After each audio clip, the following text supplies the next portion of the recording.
Okay, now network. Okay, good evening. Today we are supposed to have a discussion on the polity paper, the prelims examination, basically the test series that we have started.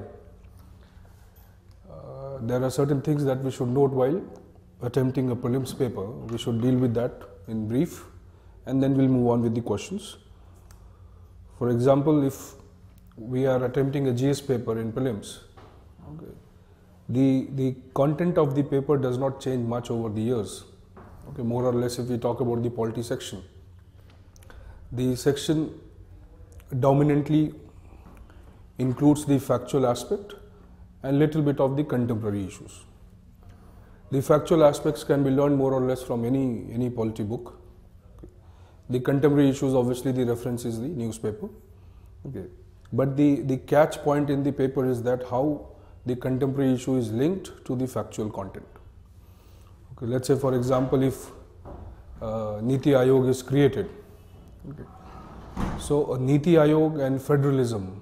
Okay, so federalism is the basic concept in polity, okay, the factual aspect, okay, or you can say all these philosophical understanding. So this philosophical aspect or the factual aspect will be linked to the formation of Niti Ayog. So Niti Ayog per se is not the information that we require. What we require is the analysis of the Niti Ayog. Okay, so same way, there are a number of issues that come up every day in the newspaper, which we can not purely categorize as political, but politico, economic, social. Okay, so they all get mixed up. Okay, based on these issues, okay, we derive how factually they are linked to our syllabus. Okay. So this is one way how we prepare. First of all, okay, we cannot segregate our understanding only to Lakshmikant or certain books. Okay, because they can give us basic information, but not what is required in the today's environment. The way exam is changing. Okay, so it is more opinion based. And certain aspects in the prelims paper are also opinion-based analysis. So we must look at the topic from that point of view also, what current happenings are going on and how we are going to link these happenings to our syllabus. Okay, that should be the endeavor of the student. Okay. Memorizing 395 articles is not going to help. Okay, that is also not the strategy. So strategy should be more oriented towards understanding what is happening in the contemporary scenario, and then using that information or that analysis to understand that how it can be linked to our syllabus. Okay. So we'll move on to certain questions. Okay. Consider this question number 2. Consider the following statements regarding special provision for some states. Okay, so when we are talking about special provision for some states, okay, first let us try to have brief review of that, why certain states are given special status. Okay, so when India became independent, obviously, okay, the diversity part had to be addressed. Even if we are creating a democracy, so for democracy it becomes inevitable to address the diversity part. We have the freedom of voice and opinion, participation, consensus, okay, and dissent. So the dissent aspect makes it inevitable how to control this diversity, okay, unless we have the mechanisms where the people who have been left behind socially or economically or culturally, how they can integrate with the nation. Okay, so the special provisions have been created keeping that in mind. Okay, the options of the questions are like Arunachal Pradesh, Mizoram, 371H, 371G. Okay, they relate to the special population that exists in these areas. Also, these areas are territorially, you can say, located far from the capital of the country. Okay, or you can say the entire developmental process that takes place is in the center of the country, and these are territorially quite displaced from that. So one of the prime reasons of putting them in the special provision is that. Also, if you see the cultural and the traditional lifestyle that these individual states have, okay, the process of their aggregation with India, it took a long time for them to get actually integrated into the mainstream, okay, or into the mainland, what we call as India. Okay, there are certain international factors also, the proximity to China, okay, and so many other neighboring countries where these states culturally are probably more or they seem themselves to be more familiar to these countries than comparatively with the mainland of India. So special provisions have been put in for Arunachal Pradesh, Mizoram, okay, even Telangana, Andhra Pradesh, and there are so many states.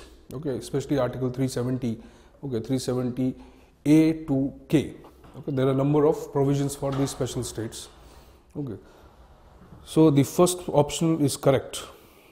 Okay, the second is provision for 6th schedule. Okay, 6th schedule is also a specific kind of, or you can say a special provision given specially for certain states like Assam, Meghalaya, Mizoram, Tripura. Assam, Manipur, Tripura, and Meghalaya. Okay. These states also have a distinct tribal population. Okay, and because of this distinct tribal population, okay, the dominant cultures are different from the rest of the country. Okay, the developmental process, the political compulsions, okay, even the developmental parameters are different in these states. So a special provision has been made for them in the 6th schedule, where the governors and the president have been given the special powers, okay, so that the laws or the legislations that are created, they do not have a natural extension to these areas, okay, owing to the fact that they have to be adequately modified according to the needs of these areas. Okay. So statement 1 and 2, okay, seem to be correct. When we talk about the 5th schedule and the role of the governor, so special provision is given here.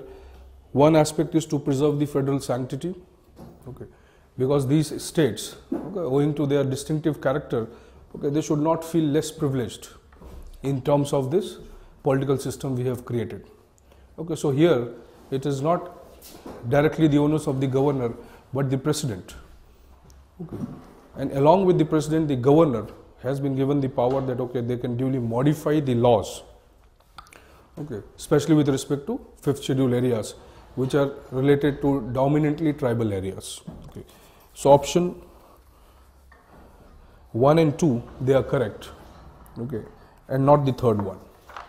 Okay, moving on to the next question. Consider the following statements. The National Commission for SC is a constitutional body under 338. It has power of both civil and criminal courts. It consists of chairman and 3 other members. Okay, when we talk about National Commission for Scheduled Caste, okay, you look at the provision of DPSP first, okay, or for that matter fundamental rights. Okay, so we move backwards, okay, go to the preamble. Okay, so in the preamble itself we find the elements of social, political, economic justice. Okay, though justice may be a universal concept, but the content of the justice will change according to the socio-cultural factors.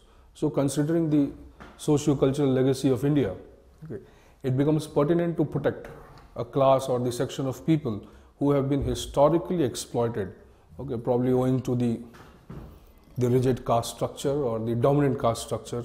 Okay, so one of the prime concerns of this commission, okay, is to protect the rights of the SCs, okay, and to overview not only their socio-cultural development but even for their economic development and how the government policies are tuned, whether they incorporate the specific requirements of these sections or not.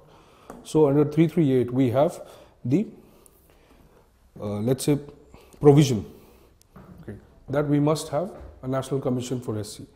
Though this commission, okay, explicitly looks into the needs of the specific category of people, okay, it has, or you can say it is something like a quasi-judicial body having the powers of a civil court but not a criminal court.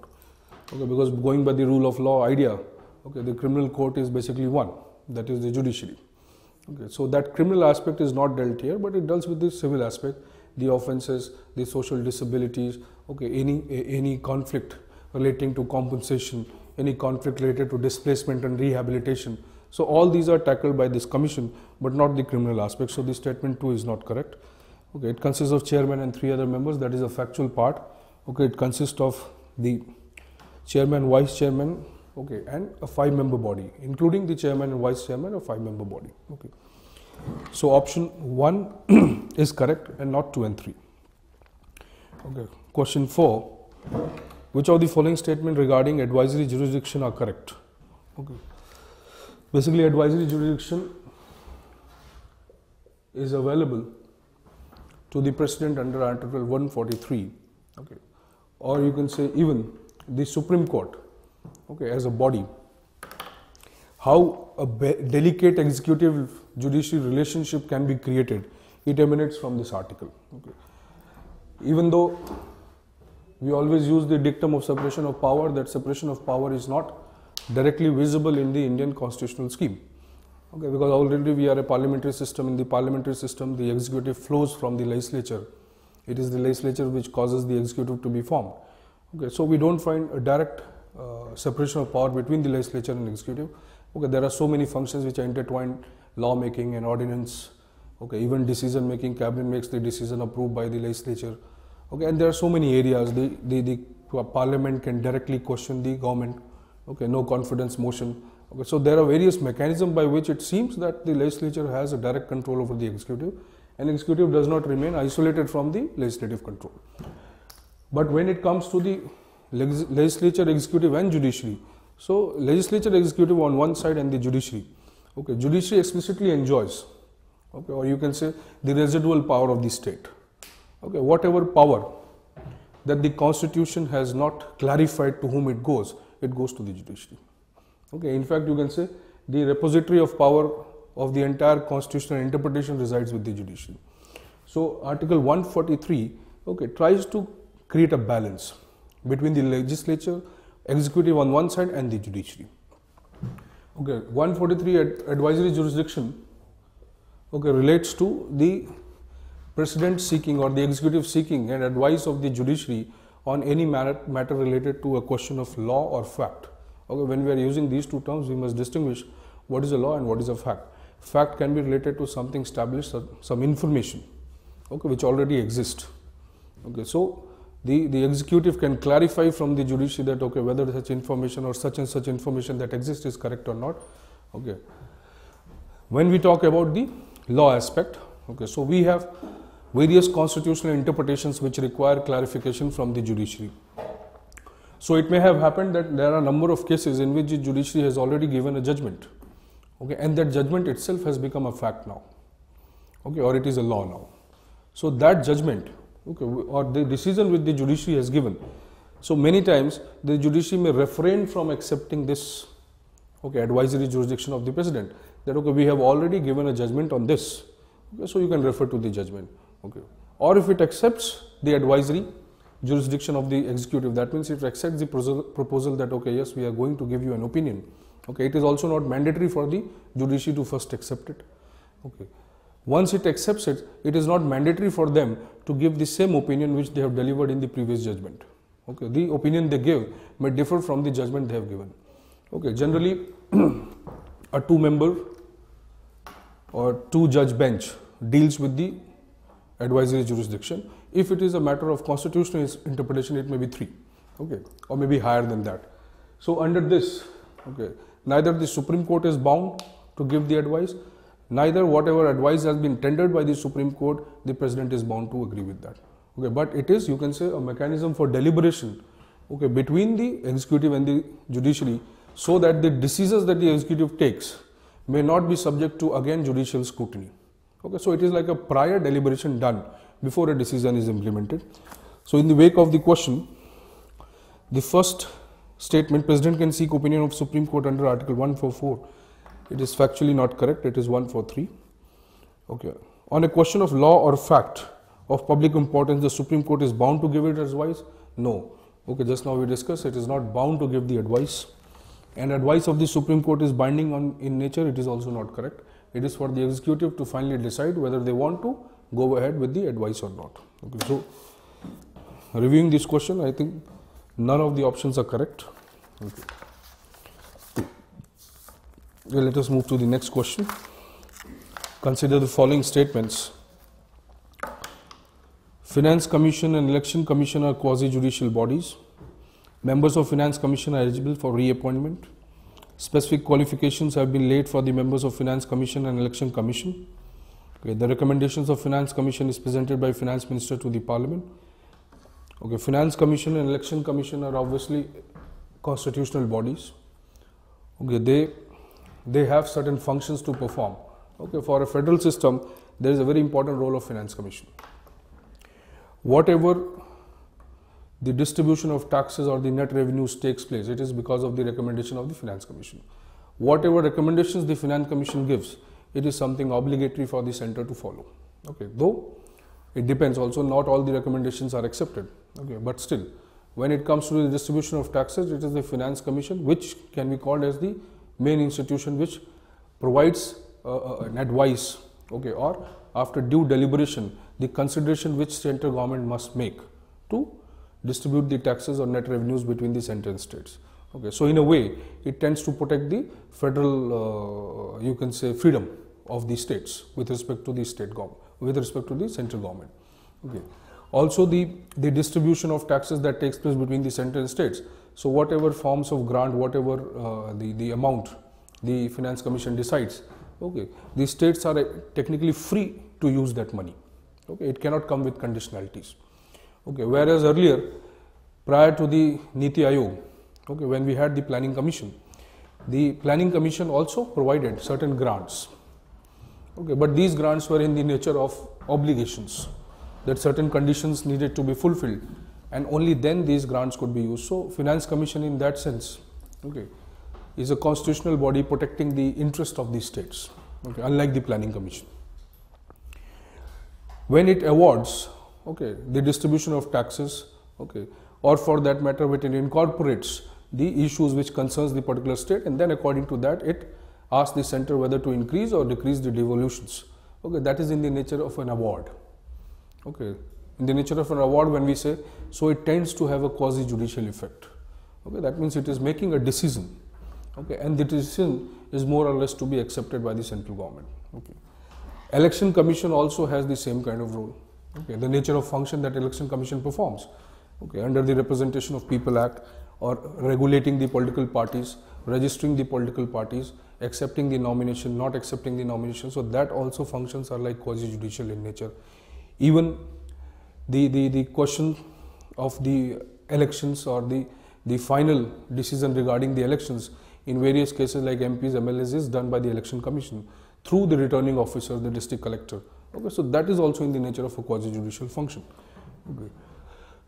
Also preparation of electoral rolls, okay, the code of conduct, the enforcement of model code of conduct. Okay, so there are various functions that the Election Commission performs which are quasi-judicial. So the first statement is correct. Okay, members of Finance Commission are eligible for reappointment. That is also an option given in the, okay, not the chairman but the members of the Finance Commission, they can be reappointed. Okay, specific qualifications, okay, there are no specific qualifications but made by the Parliament by law. Okay. Whether it is Election Commission or when you talk about the controversy relating to the TN session, when the Election Commission was a single member body, or it was changed to a 3-member body, so a suit was filed against it. But over the time, this judiciary accepted that, okay, as the Constitution does not explicitly state that how many members should be there, so we may have more than one Election Commissioner. Okay, but yes, the designation of Chief Election Commissioner will be given to only one person, and more or less in terms of powers and privileges, they will be similar, all the 3 election commissioners. Okay, any decision to be taken will be in the form of a consensus between all the election commissioners. So in that sense, okay, there are no specific qualifications, so the statement 3 is not correct. Okay, and recommendations of the Finance Commission, okay, obviously are laid through the President of India, or the President causes it to be laid in the Parliament, okay, not the Finance Minister. Okay, so 4th statement is not correct. 1 and 2 are the correct statements. Okay. Going to the next question. Which of the following instances are not included in the original jurisdiction of Supreme Court? Okay. Interstate water disputes. Okay. There is a separate mechanism for interstate water dispute tribunal conflicts resolution, that is the Interstate Water Dispute Tribunal under Article 262. Okay. So it has been deliberately given explicit powers with respect to interstate water dispute. Okay. The jurisdiction or the Supreme Court has been deliberately barred from entering into any conflict related to that. Okay. Though Supreme Court can give its advice, okay, it cannot be restricted. The review cannot be restricted. Okay, but the first instance of award or the decision regarding the conflicts is not done by the Supreme Court but by the Interstate Water Dispute Tribunal, which is an autonomous body. Okay. So this is not done. Disputes arising of the pre-constitution, treaty, agreement, covenant. Okay. So these are also not in the nature of why, because there is a recognition that if you go under Article 13, so Article 13 can be divided into 2 parts, Article 13.1 and Article 13.2. This relates to the pre-constitutional laws. and these are post-constitutional laws. Okay, when we talk about the pre-constitutional laws, these are the laws which were not created by the present parliament or the parliament which came into being after the enactment of the constitution. So it is quite commonsensical to understand that the present parliament is an outcome of the constitution, and constitution is not an outcome of the present parliament. So whatever laws existed prior to the formation of this present legislature, they are called as pre-constitutional laws, and even technically the present judiciary does not want to intervene into those laws.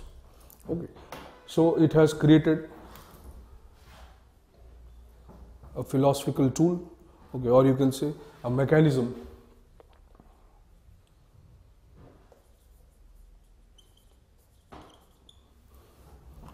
doctrine of eclipse to deal with them. That okay, yes, for the time being, if the old laws, okay, or the laws which existed prior to the formation of this legislature, if they are not applicable, okay, or they may be in contradiction to the present laws, so they will be eclipsed for time being, okay, but they cannot be totally removed. Okay, there is a very wise logic behind that, that the Constituent Assembly, okay, which imbibed those things from probably different sources. So it was not the Constituent Assembly which made those laws, but it borrowed those laws. Okay. When the Constituent Assembly made the Constitution and created this legislature, so whatever law this legislature makes, okay, it is competent enough to modify that laws, but not the laws which were made prior to the formation of this legislature. Okay, so this second as part, okay, also does not fall under the original jurisdiction. Recovery of damages by state against center, okay, so they may be done at the lower courts also, higher court level, not necessarily only in the Supreme Court. Suit brought by a citizen against the center, this can be done at the Sessions Court itself and the High Court, not necessarily in the Supreme Court. So neither of these, okay, come under the original jurisdiction of the Supreme Court. So none of them is the answer.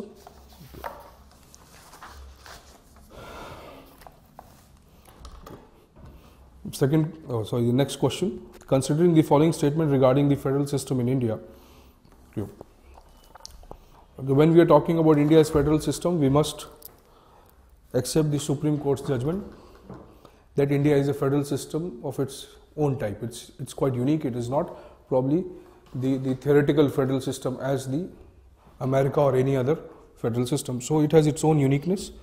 Okay. The statement that zonal councils which aimed at promoting cooperation among states are constitutional bodies. Okay, zonal councils were not an outcome of constitution, but they were outcome of the State Reorganization Commission 1956. Okay, the State Reorganization Commission was formed, okay, to demarcate the territories of the state. Okay. So this SRC, which talked about the formation of the states and on what basis the states would be divided.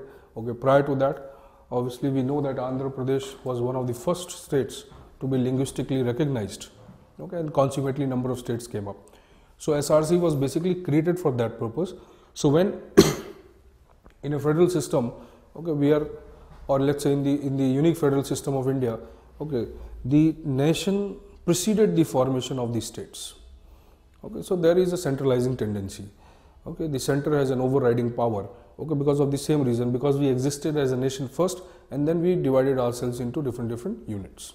Okay, so SRC was explicitly created for that purpose, to look into what can be the basis of the formation of these states. Okay, it also talked about the formation of zonal councils. Okay, so these zonal councils, okay, they came up under this act only. Zonal councils, hence they are statutory, but they are not constitutional in nature. Okay. The chairman of the zonal council is not the prime minister. Okay, there are different zones or different zonal councils created, okay, at the regional level. So the union minister, okay, he is basically the chairman of these zonal councils, okay, with respect to different zone. Okay, there are a number of zonal councils created like Northeast, okay, Central Zonal Council. So all these union ministers are basically the head of these zonal councils, not the prime minister. Okay. The third statement, governor of state is empowered to direct that an act of parliament does not apply to a scheduled area. Okay. So when we are talking about scheduled area, we have already discussed that why they are important, why they have been given a distinctive status. Okay. So yes, governor is definitely given, or governor as an agent of the central government. Okay, so governor is an agent of central government. So governor as an agent of central government has been given, okay, this power to regulate any law with respect to the scheduled areas. Okay, by a presidential order the laws are made. Okay, and these orders can be these laws can be extended through the presidential order. But the governor is the person who is to look into the socio-cultural aspect before implementation of this law. So he can duly modify and then recommend to the center or the state that okay, this modification must be done, then only this law will be implemented. So third statement is correct. So option B is correct. Okay. Now next question, it is with respect to Article 28, okay, religious freedom. Okay. So the first statement, religious instructions are totally banned in state funded and state recognized institutions. The second statement is the consent of the student or his guardian is required for religious instruction in an institution which is owned by the state. Okay. So rather than taking it factually, let us try to understand. Okay.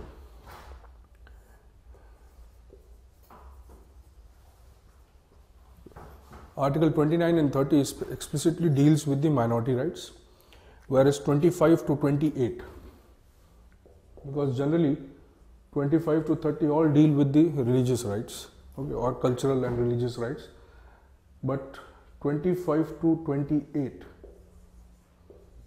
is an umbrella protection provided to all the religions, okay, whereas 29 and 30 generally deal with the minorities, and these minorities are cultural and educational, which obviously includes the religion. Okay. So under this 28, okay, we have classified, there are various nature of institutions. Okay, so following the idea of secularism, okay, we can say that obviously the state, okay, does not have an allegiance towards any of the religion. Okay. Though, okay, we cannot say that the concept of secularism that exists in the Western countries are totally emulated by the India. Okay. Though this concept is not at all Indian in nature. Okay. It has been borrowed from the Western concept only, but the nature of this concept is not Western. In West, there is a clear-cut separation between the church or the religious affairs and the political affairs, or you can say the political life is totally disassociated with the religious life. Okay, but it is not in India.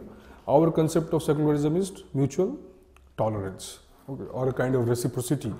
So here it may be taken as the state has equidistance from all the religions, or state has equinearness from all the religions. Okay, that means it may not be biased towards a particular religion, but yes, to protect certain cultural and educational minorities, it can provide some specific benefits to them. Okay, that will not come into, or that will not be something against the spirit of secularism. Okay. So here in 28, okay, there are a number of institutions identified, funded by state, recognized by state, aided by state, private institutions. So religious instructions in the institutions owned by the state, okay, is not allowed. Okay, why? Because obviously it will be against the spirit of the secularism or the state, okay, being, let's say, not neutral but equidistant to all the religions. Okay. When we are talking about the state aided, okay, or supported by the state recognized institutions, so those institutions do not fall purely in the category of a public or a state institution. So there the instructions may be imparted, okay, but the consent of the guardian or the child is necessary.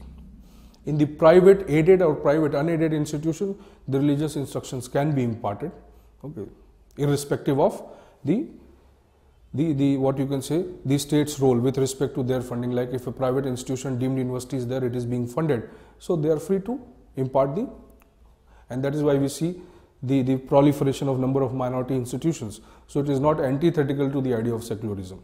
Okay.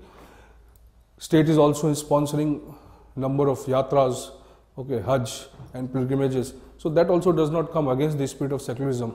because there the state is also promoting all the religions equally. Okay.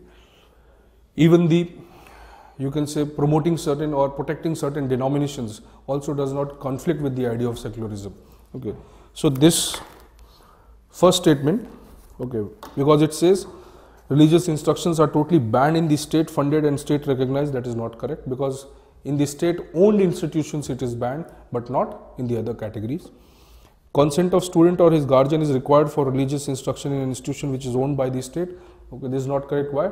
Because we cannot provide a religious instruction in the state owned institution, okay, which is directly a public authority. So there it cannot be done. So none of these statements are correct. Okay. Right. Let us go to the next question. Okay, it relates to Article 20. Okay. So Parliament has the exclusive authority to make laws on preventive detention. Okay, that is correct. Okay. When we talk about preventive detention, so every state has certain laws, okay, or every state has the authority to make certain laws which are for the existence of the state itself.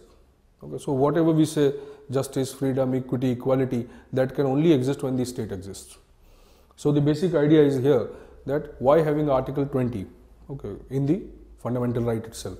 So Article 20 provides, okay, that power to the state that it can make the laws for preventing any kinds of activity or actions which may be guided to the destruction of the state itself, because it is in the larger public interest. Okay. But at the same time, it also provides certain safeguards. Okay, if the state makes any law or goes for arbitrary detention. Okay, Article 22. So 2022 should not be read exclusive from each other. Okay. So under Article 20, the central government or the central legislature is empowered to make the laws related to preventive detention, especially when it concerns the security of the state, okay, defense. Okay. But yes, with respect to some other aspects like essential commodities, supplies, the state government can also make the laws related to preventive detention. Okay. So first statement in itself is correct. If we talk about the second statement, provisions of the Article 20 of the Constitution which grants protection against arbitrary and excessive punishment are only for the citizens and legal persons, it is not correct. Okay, being signatory to the United Nations Declaration of Human Rights 1948 and a number of other covenants, okay, it becomes impossible for today a modern state, a democratic liberal state, okay, not to provide these rights to the foreigners. So under 20, this protection against this kind of detention is not only available to Indians or legal persons, and they may not be applicable only to them but also to the foreigners. Okay. So the second statement is not correct. Okay. Under Article 21 of the Constitution, besides protection of life and personal liberty, the article also covers right to clean and clear environment, free legal aid, right against delayed execution. Okay. See, Article 21 has been the center of probably last 20 years of all the judicial debates that have taken place in India. Okay. 21 relates to life and personal liberty. Okay. Life and personal liberty is a very broad area. Okay. So when we are talking about this Article 21, okay.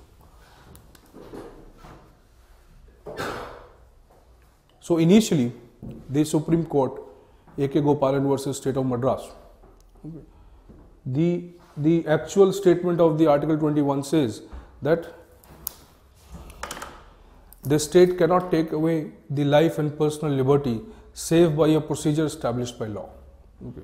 So this word procedure established by law, okay, when we view this from a very technical point of view, from a very conservative idea, then that means that anything can be done or the life and personal liberty can be taken by the procedure, but not without the procedure.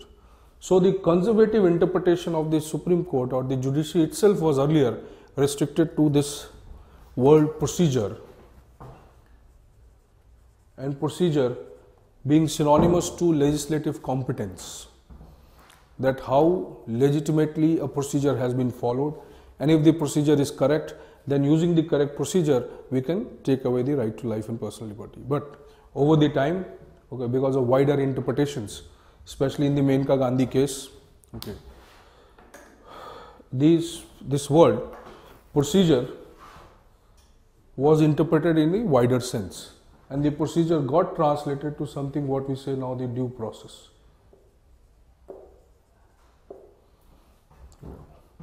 So this due process does not mean that okay, procedure is not important. Procedure is important, but it talks also about the morality and the intention. Okay, the famous Fatima Bibi case, okay, where the constitution, where the judiciary provided the concept of constitutional morality. Okay, so this morality and intention are also as important as the legality. Okay, so this transition, okay, from evaluating this Article 21 purely on a conservative idea of procedure and technical procedure, we have moved on it to a more of a process. So this, or using this analogy, okay, number of interpretations of 21 has been done. So it includes now a very broader set of rights. Okay, right to education is one of the examples. Okay, right to shelter, right to roads in hilly areas. Okay, there are so many aspects of right to life now. So this statement, okay, right to environment, okay, right to potable water, okay, even right to sanitation now, okay, even right to food you can say, so included in the larger concept of Article 21. So now this statement with that respect, the last statement is quite correct, that okay, free legal aid, right to against delayed execution, okay, under trials, and so many the interpretations Supreme Court has done over the time, though they are not explicitly given as right, but they flow from the idea of life. Okay, though it does not include right to die. Okay, that is still debatable issue in Article 21. Okay, fine. The next question. Consider the following statements about state laws made in the concurrent list. State laws in the concurrent list that conflict with the central law can still prevail if it has received the president's assent. Okay, so this statement is correct. That if under Article 201, the governor can, you can say, reserve a bill, okay, or a law for the consideration of the president. Once it goes to the president, it receives an assent prior to the formation of a central law on the same subject. Okay, then, okay, definitely, okay, it may prevail. Okay. Second statement, even after the assent of President, the Parliament could override such a law with subsequent legislation on the same matter. Okay. So this second statement is also correct, because if by an enactment and by a wider consultation, the central legislature overrules the specific content of the state law made, okay, then it will be, or you can say it is the overriding jurisdiction of the central legislature given in the constitution, that okay, it is also one of the duties of the states to comply with the central legislation. Okay, so both these statements are correct. Okay, this obviously is indicative of the centralizing tendency existent in the Indian constitution. Okay, so answer should be C, both 1 and 2. Okay. Next question, okay, related to emergency. The Article 358 deals with the suspension of fundamental rights related with Article 19 of the Constitution. Okay, which is correct. Okay, there is an automatic suspension of the fundamental rights under Article 19. Okay, the others can be curbed by a presidential order. Okay, but there is an automatic suspension under Article 19 under 358. Article 359 extends to all those fundamental rights whose enforcement is suspended by presidential order for a specified period or entire duration of emergency. That is also correct. That this suspension can be extended to other fundamental rights. Okay. But it is very important to understand that directly the fundamental rights are not suspended. It is the provision under Article 32, okay, or you can say 226, that to go to the Supreme Court and enforce the fundamental right, that provision is not there. Okay. So it is not that these fundamental rights are in vacuum or they are not existent under the emergency. They are existent, okay, but their enforcement is restricted. Okay. So these two statements are correct. The third statement, upon the proclamation of Article 360, It can be enforced for 6 months, after which it has to be dissolved or revoked by the orders of President. This is not correct, because there is no time frame given for the continuation of the emergency under the financial provision. Okay.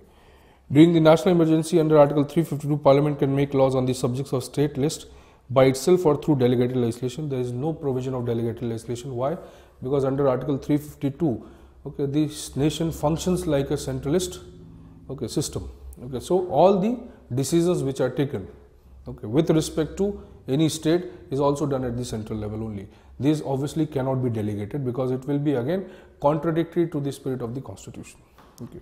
So 3 and 4 are not correct, 1 and 2 are correct. The answer should be D. Okay. Right. Okay. Moving on to the next question.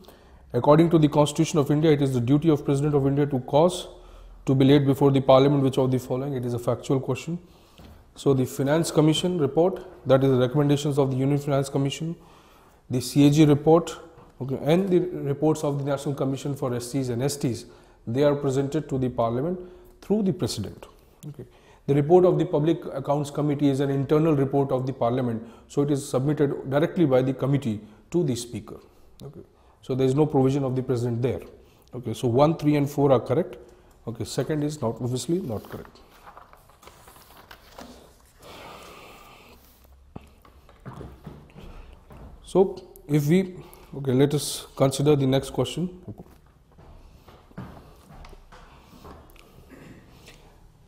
The decision of the Speaker, Lok Sabha Speaker, is considered in which of the following cases?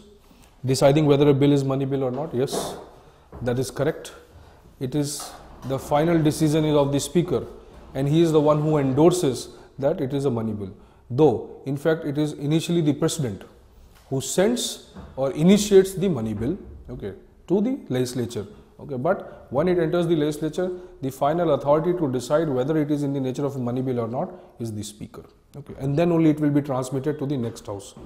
Okay, why it is done? Because there are procedural differences between a money bill and normal bill. So unless the Speaker clarifies, okay, the Rajya Sabha or the other house obviously cannot take any action on that bill. Okay, disqualifying MPs under, okay, that is also correct.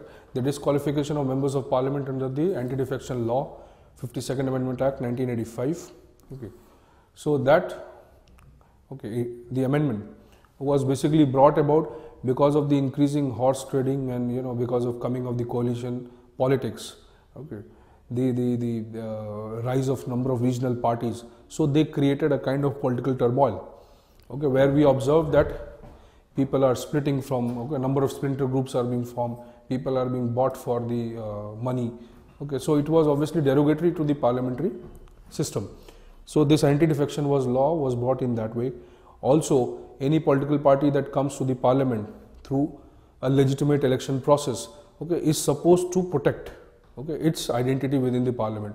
So even for that purpose, the political parties, an institution of whip was created. Okay, so he can control the migration of the members. So the political party's legitimacy itself was restored by this anti-defection law. Okay. Also, you can say the politicization and criminalization of politics was also restricted by this law. So here, okay, when you talk about the disqualification of members of Parliament under 102, okay, they are generally office of profit or they are generally questioned by the President. But here, okay, it is basically decided by the Speaker. Okay. Deciding on calling a joint meeting of both the houses, that is also purely a prerogative under Article 108. Is a prerogative of the Speaker. Okay, so he can pre-decide, okay, that okay, there will be a joint sitting. Okay, so even if the dissolution takes place, the joint sitting will take place. Okay, President also has an important role with that. President can also summon the joint sittings of the House. Okay, though ultimately it is the Speaker who is going to decide with respect to any bill. Okay, so out of this, okay, all of the above are correct. Okay. Next question. Consider the following with regard to Speaker of Lok Sabha. Is almost similar question. He can allow a secret sitting of the House at the request of the leader of the House. Yes, he can do that. Secret sitting means that the outsiders are not allowed. Probably the media person also not allowed in the Parliament gallery. Okay, that's a secret sitting. He appoints the chairman of all the parliamentary committees of the Lok Sabha and supervises their functioning. Yes, that is also correct. and sometimes also of the joint parliamentary committees. Their chairman is also appointed by the speaker. Okay. He can be removed only by a resolution passed by the Lok Sabha by an absolute majority. Yes, so removing the speaker is not easy. Okay. So all the three statements are correct. The answer should be 3. Okay. Let us take one more question. Which of the following are going to be among the objectives of the newly formed National Institution for Transforming India, that is Niti Aayog? Okay. Let us try to understand briefly that what is the transition from the Planning Commission to the Niti Aayog. Okay. Planning Commission is a body or was a body formed by the executive resolution. Okay. The initial tilt of the Indian economy towards socialism, or what we say Nehruvian socialism, okay, where the state monopoly was there. So to fulfill those goals, okay, whether related to poverty eradication or developmental programs or inclusion, okay, or even infrastructure building, the state played a very prominent role. Okay, so obviously here state means obviously government at the center and the state both. Okay, so you will find that the dominance of the state, okay, devoid of any knowledge and expertise, obviously was not possible. Even bureaucracy was not that strong enough. Okay, though structurally it was very strong, but it was not tuned to cater to the developmental needs of the society. So Planning Commission was formed with the explicit agenda that we are going for a socialistic model, okay, and we are going for a perspective planning, a long-term planning, okay, where the state will play a very prominent role. Okay. So Planning Commission would act as an expert body, okay, not comprising of the politicians but the expert members. Prime Minister was made the head, okay, and there was a full-time deputy chairman. So PM was the chairman and there was a deputy chairman. This deputy chairman enjoyed the rank of a cabinet minister, and more or less the deputy chairman was an expert. Okay. So the Planning Commission, okay, over the time, okay, it was created as an advisory body to the National Development Council, NDC, which was also formed in the similar year. So NDC was a platform for all these states to come together along with the central government and deliberate upon the policies and the programs that were to be implemented, okay, incorporating the specific issues of the states. Okay, so it was more in the nature of the federal system or manifestation of the federal system, whereas the Planning Commission was a totally central government body, okay, with no representation of the states. So Planning Commission was purely an advisory body initially as an expert, okay, providing information, intelligence, data, okay, and so on, resources, use of resources to the central government. But over the time, because of the Prime Minister being the head and the preponderance of certain cabinet ministers in the Planning Commission, and you can say the political compulsions, okay, because till the time one party dominance was there in the states and the center, the Planning Commission was working very well. But when the new parties came, the regional parties came to power, okay, the demand, or the, you can say, the regional issues became more dominant in the development, in the political arena. So demand for new states, okay, demand for separatist tendencies, okay, number of things emerged, and that was where you can say the states started asserting their authority in this federal system. Okay. So there the utility of the Planning Commission was questioned, that okay, why this body is centralizing all the developmental processes. In fact, all the state plans were ultimately to be approved by the Planning Commission. Okay. Based on this acceptance of the state plan, the resources were to be distributed. So Planning Commission started becoming a kind of monolith structure, created as an advisory body comprising of 30-32 members initially. Okay, it grew on to become a 5,000 strong employee organization, which itself indicates that it is quite bureaucratic in nature. Okay. Though the concept was to have an expert body which will just advise the government on what to do and how to mobilize the resource. Okay. In fact, it was listed as a secondary body to the NDC, but over the time, it took up all the functions of the National Development Council.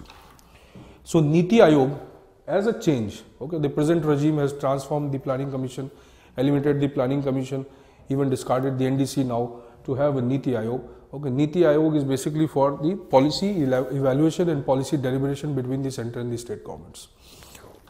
So whatever the grey areas that exist between the center and the states, that will be dealt by the Niti Aayog. It will try to solve the issues with regard to the resource distribution, with regard to the implementation of schemes. There are multiplicity of programs, okay, where the central government is also working and where the state government is also working. So there needs to be okay, division between the respective roles of the center and the states. So Niti Aayog will try to align the central government policies with the state government policies and the demands of the state government with respect to the resources that the central government is distributing. Okay. So the first statement, the study of centrally sponsored schemes and recommend which schemes should continue, which should be transferred to the states and which to discontinue. Yes, obviously this is the express purpose, that there must not be duplication of schemes and programs. Okay. Thirdly, how the states, because the development is a localized activity, how the states can play a more prominent role in the development than the central government. Like CSS. CSS is one of the innovative mechanisms of existence in 1960s. So centrally sponsored schemes, the central government is basically bypassing the state government.